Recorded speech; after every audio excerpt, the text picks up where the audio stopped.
Medicine کے فن اور science نے اہم کردار ادا کیا ہے۔ ہر ثقافت میں ہر وقت شفا یابی کی بیماریوں، زخم اور ٹوٹی ہوئی ہڈیاں انسانی بقا کے لیے اتنی ہی اہم تھی جتنی کہ آج اہم ہے۔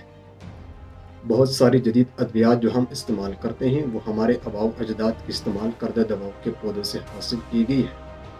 مثال کے طور پر ڈائن ہیزل یا وچ ہیزل۔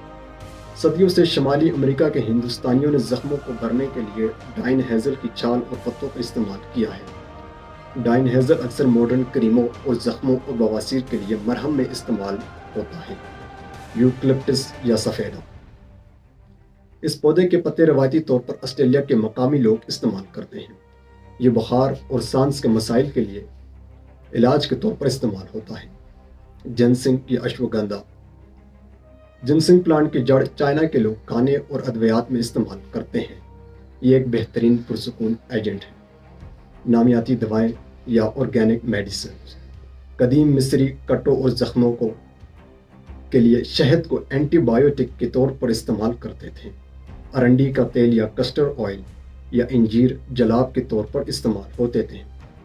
انار کو آنتوں کے کیڑوں کے علاج کے لیے استعمال کیا جاتا تھا۔ وسطی امریکہ کے مایوں نے ایک تازگی بخش مشروب بنانے کے لیے کوکو پھلیاں کاشت کی ہے۔ آج پوری دنیا کے مقامی لوگ روحانی اور قدرتی دنیا سے قریبی تعلقات برقرار رکھتے ہیں۔ شفا بخش پودوں کے بارے میں ان کا علم اکثر ان سائنسدانوں سے بڑھ جاتا ہے جو ان کا مطالعہ کرتے ہیں۔ ابتدائی طب یا میڈیسن کو فوسل ریکارڈ سے جاننے کی کوشش کرتے ہیں۔ ماہرین آثار قدیمہ نے 8000 سال پرانی کھوپڑیوں کا پتہ لگایا ہے جس میں چھوٹے سوراخ تھے جن میں جان بوجھ کر کاٹا گیا تھا۔ اس طریقہ کار کو ٹریپینشن کہا جاتا ہے، اور جدید طب میں یہ دماغ پر دباؤ کو دور کرنے کے لیے استعمال ہوتا ہے۔ یہ پراگ اتہاس یا پری ہسٹورک جراحی سے تبدیل شدہ کھوپڑیوں کا پوری دنیا میں یورپ، مشرقی وسطی، ہندوستان، چین اور پیرو میں پائی گئی ہے۔ ہڈیوں کی دوبارہ نشو و نما سے پتہ چلتا ہے کہ ابتدائی سرجری کے ان مریضوں میں سے 75% زندہ بچ گئے تھے۔ فوسل ریکارڈ سے یہ بھی پتہ چلتا ہے کہ پراگ اتہاس انسان جانتا تھا کہ ٹوٹی ہوئی ہڈیوں کو کیسے سیدھا کرنا ہے۔ پولن اور پودے کے واقعات ہمیں بتاتے ہیں کہ جیسے ہی انہوں نے کھانے کی فصلیں اگانی شروع کی، لوگ میڈیسنل پلانٹ کی پرورش کر رہے تھے۔ شفا یابی کے فن کے وسیع علم ہونے کے باوجود پتھر کے زمانے یا سٹون ایج کے زمانے کی دوا، جادو اور توہم پرستی پر بہت زیادہ انحصار کرتی تھی۔ ویڈیو کے اس حصے میں ہم مختلف تہذیبوں کے ابتدائی طب کے بارے میں معلومات حاصل کریں گے۔ سب سے پہلے مصر میں کئی طبی تومار دریافت ہوئے ہیں، جن میں سے ایک سمتھ پیپرس جو زخموں اور سرجری پر توجہ مرکوز کرتا ہے، اور ساتھ میں کاہون پیپرس خواتین کی صحت کے مسائل سے متعلق ہے، اور ایبرس پیپرس ایک طبی انسائکلوپیڈیا ہے۔ قدیم مصری ڈاکٹر اکثر جسم کے مخصوص حصوں کے علاج میں مہارت رکھتے تھے۔ ان کے پاس 4500 ڈینٹسٹ بھی تھے۔ قدیم ترین جوتے دان مصر میں سالوں پہلے بنائے گئے تھے، اور مصری طب تقریباً 3500 سال پرانا ہے۔ یونانی طب۔ قدیم یونانیوں نے دواؤں کے پودے کے بارے میں مصریوں سے بہت کچھ سیکھا۔ ہپوکریٹس ایک مشہور یونانی طبیب تھا۔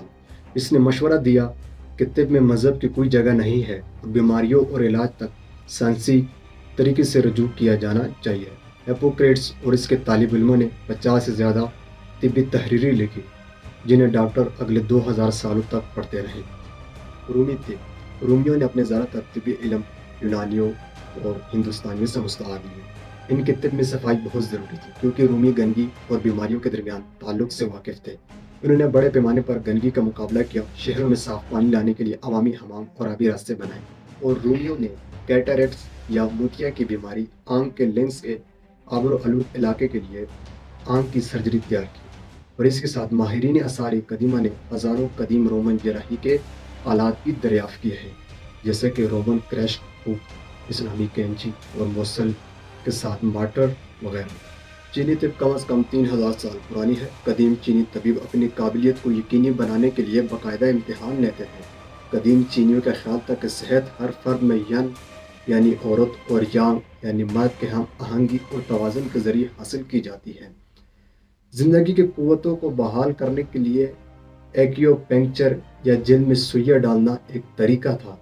چینی ڈاکٹر زیادہ نمک کھانے اور ہائی بلڈ پریشر کے درمیان تعلق سے واقف تھے۔ سرجری نایاب تھی، لیکن ان کے پاس 16,000 سے زیادہ جڑی بوٹیوں کے علاج تھے۔ ہندوستانی طب۔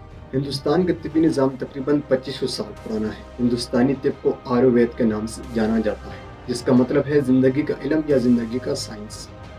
قدیم ہندوستانی 500 سے زیادہ دوائیں استعمال کرتے تھے۔